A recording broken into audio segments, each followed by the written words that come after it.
Not all species are equally exposed to disturbance. Our kangaroo could have moved away and foraged elsewhere. But, for example, terns are seabirds that forage in the near surf zone to get all their food, and when they roost during high tide periods, they roost in the lower beach where it's firm and they're not exposed to predators. They can see incoming predators. And this is exactly the zone where recreational and tourist vehicles drive on beaches because that's where the firmest sand is. It's often very difficult for these vehicles to drive higher up in the beach, so they're encountering terns on a very frequent basis. When we talk about disturbance, a key issue of importance or concern is whether these responses represent really important impacts on the wildlife species, or if in fact they're trivial impacts. After all, wildlife species live in a world where they have to respond to many potential threats, and maybe their responses to human beings are trivial in the scheme of things. A key question in disturbance research is whether the disturbance that we see and record is a welfare problem primarily affecting individuals, or if indeed it can actually affect species at the population levels, which we would regard and define as a conservation problem. When we consider whether there are population impacts of disturbance on wildlife, there are in fact very few studies which clearly demonstrate a clear impact of disturbance on populations. This doesn't necessarily mean that these impacts don't occur widely, but rather they're very difficult to demonstrate. However, if we think about key parameters which influence the viability of populations, and by viability of populations, we mean their likelihood to persist into the future, we see that some of these key parameters are in fact linked with issues like disturbance. If we take the yellow circle here, which is abundance of a population at a time t+1, we realise that that equals, in a very simple population model, abundance at time t plus any recruitment within the population through, for example, reproductive success in the generation of young, plus any immigration into that population, minus any mortality and any emigration. This is a simplistic but classic model of population viability. If we then look at studies of disturbance, we see that very many of them have actually shown negative effects on each of these key parameters of population viability. So in terms of abundance at time t, we have studies which show localised decreases in animals associated with the presence of human beings. We've got studies that show decreased reproductive success, and some of those are even from beaches, such as hooded plovers nesting on beaches in Victoria, where depressed reproductive success means there's less recruitment into that population. And we've seen decreased settlement rates. We've also, although we haven't had studies that actually directly link animal mortality with disturbance, we definitely have many studies which show vastly increased energy expenditure and compromised energy budgets of individual animals, which are likely to lead to lower immunocompetency, for example, and higher mortality. Additionally, we've seen some studies which show a decrease in site usage, which again could mean that there's actual emigration from some of these key habitat areas associated with the presence of human beings in those areas.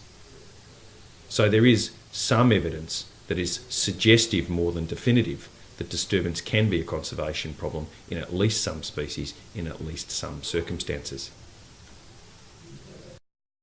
One potential diabolical consequence of disturbance, which has been little studied, is the fact that it could lead to an ecological trap, where habitat selection cues are decoupled for the wildlife species from the fitness consequences.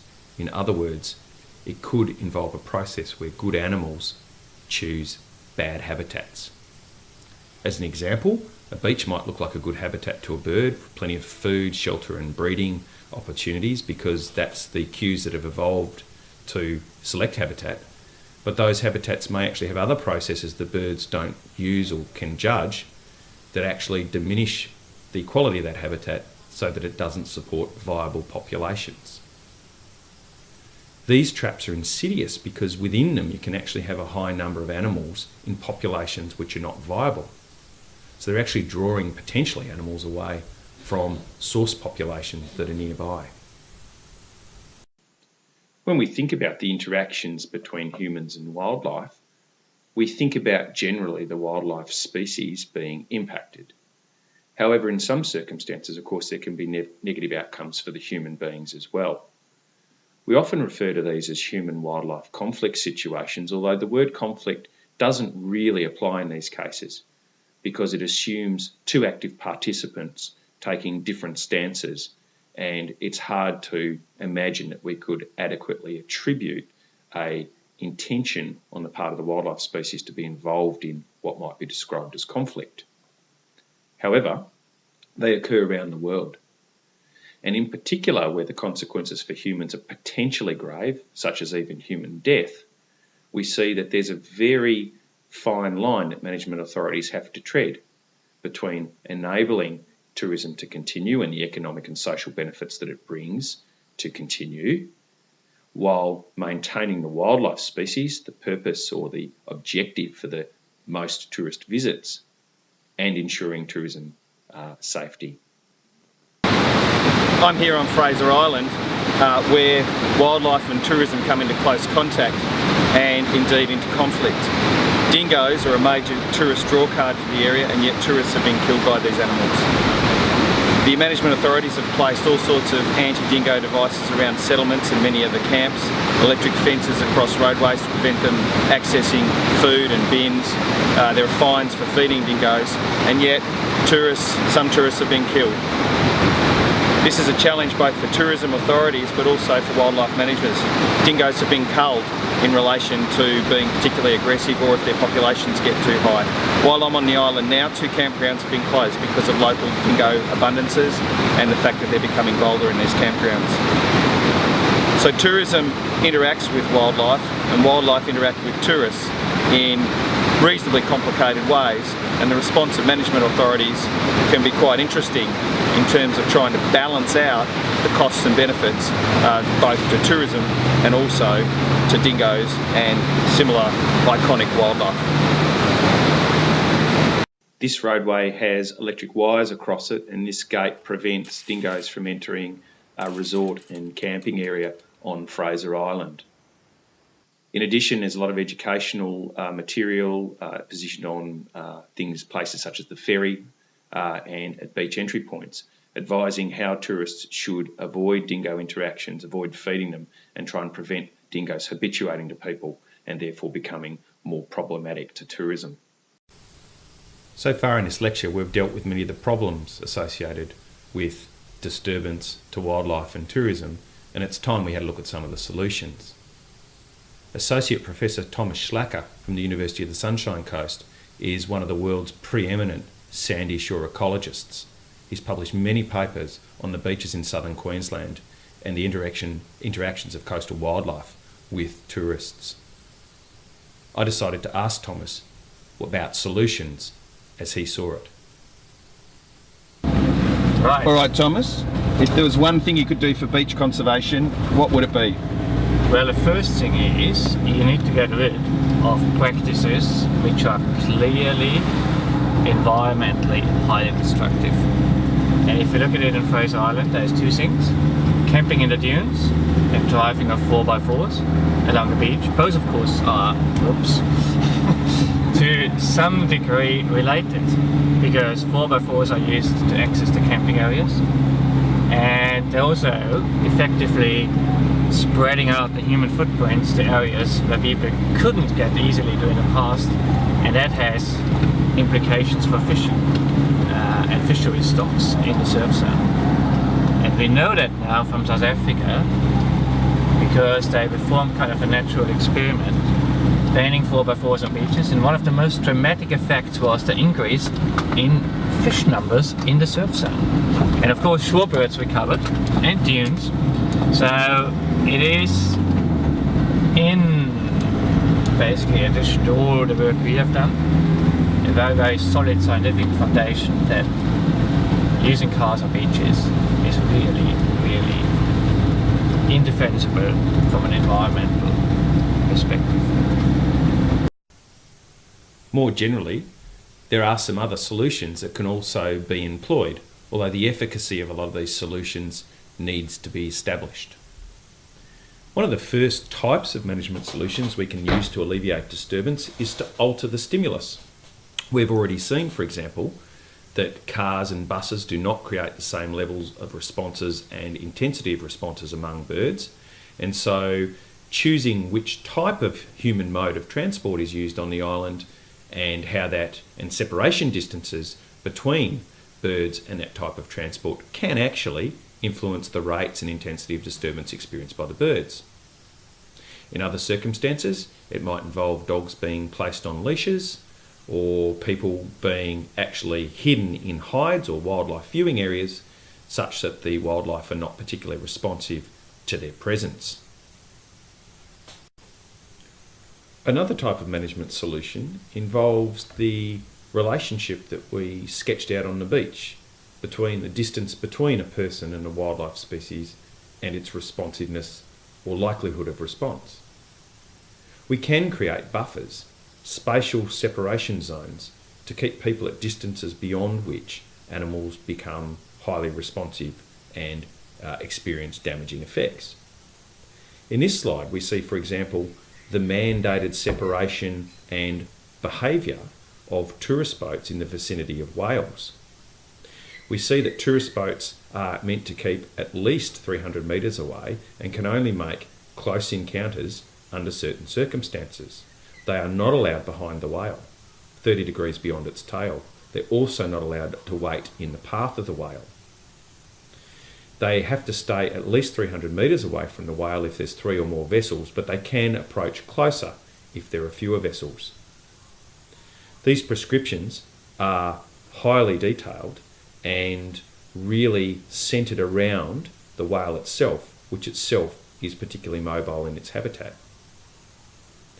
Spatial separation distances such as buffers can also occur in fixed circumstances, such as areas of high biodiversity value like wetlands, where people are kept back from particularly important areas and they look from a distance using photography or optical equipment. One way in which science can inform management is by actually testing various management options to see which of them is most efficacious in terms of reducing bird disturbance. In this particular study, the one for which the results are shown, we see for crested terns on Queensland beaches, the rate at which they take flight or flush versus the separation distance between a particular experimental vehicle and the birds and different speeds. What we see is that in 5 metres separation between the vehicle and the birds, flight almost always occurs with an average above 80%. This is regardless of the speed at which the vehicle is travelling. However, if we have a 25 metre separation, the largest feasible separation on a beach, we see that speed actually does tend to make a difference, and in particular, 30 kilometres an hour at 25 metres separation is particularly effective at reducing flushing rates. They come down around 10%. So there is some modifications to driver behaviour that might actually drastically alleviate the occurrence and intensity of disturbance to these crested terns. So now that we know that behavioural modifications insofar as the way vehicles are driven can moderate disturbance to birds on beaches, the question then becomes, how often does this evasive behaviour occur? And in the evasive behaviour that we actually see among drivers, is this sufficient to alleviate disturbance? Now, there are driving codes of conduct for beaches which indicate that one should avoid wildlife and avoid disturbing them. So what actually happens? This figure in 2 panels shows the disturbance intensity experienced by crested terns and pied oyster catchers in the top panel and the proportion of those birds taking flight, flying away off the beach in the bottom panel. We have a number of bars. Firstly, we have on the x-axis, we see how many vehicles actually adopted evasive action, which is slowing down or changing their course of path to avoid birds, and the type of vehicle, bus or cars. What we see in this graph, Firstly, is that none of the eco-tour buses actually took any evasive action near birds. Those cars that did take evasive action generally did not produce dramatic decreases in the disturbance intensity or in the proportion taking flight. For crested terns, however, cars that did take some evasive action for pied oyster catchers were associated apparently with a zero level of disturbance. So while there is hope in relation to driver behaviour in alleviating disturbance, there is still a long way to go. And it seems remarkable that in fact the eco-tour buses, many of which are eco-tour accredited, are actually not taking this evasive action and causing this disturbance among these coastal birds. The second broad type of management solution to wildlife disturbance by recreationists and tourists is to spatially separate the two. We've talked about buffers in terms of the whale and the code of conduct that we saw in relation to it. However, we can also use devices such as fences that physically separate people from particularly biodiverse areas where there is sensitive wildlife. And it's actually been shown for some wildlife that they can decrease their response distances to humans when there's a fence between the wildlife and the people. We can also effectively, through our park planning processes, create disturbance refugia, areas where humans don't go or where they're channeled onto particular pathways or roads rather than spreading out through the entirety of a habitat. Another potential management solution, which has not really been proven but is a potential management solution, is to promote suitable learning on the part of the wildlife species so that they decrease their responsiveness to threats that are actually benign in terms of human, recreational and tourist presence.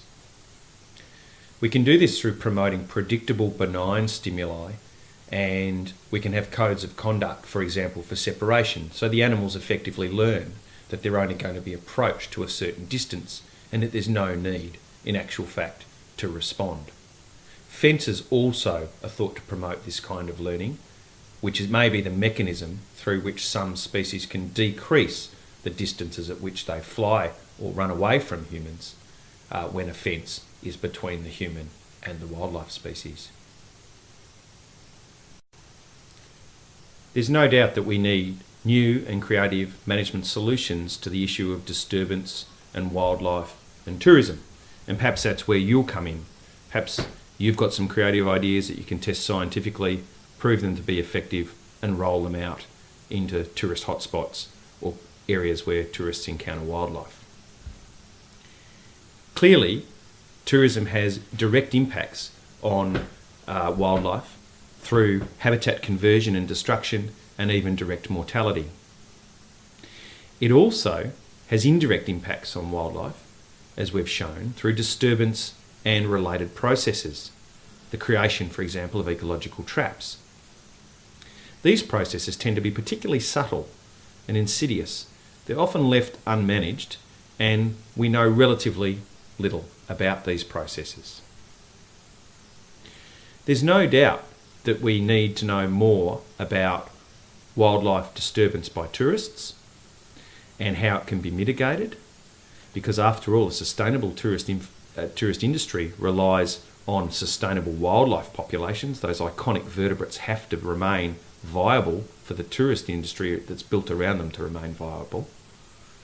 And the industry has to have a commitment to mitigating unsustainable impacts. The expectations that tourists have in relation to their encounters with wildlife are absolutely critical when it comes to thinking about mitigating any impacts of disturbance caused by tourists. I hope you've enjoyed this lecture. I hope it's opened your eyes to some of the subtle ways that human beings, through processes and activities like tourism and ecotourism, can influence wildlife in subtle ways, behaviourally and physiologically.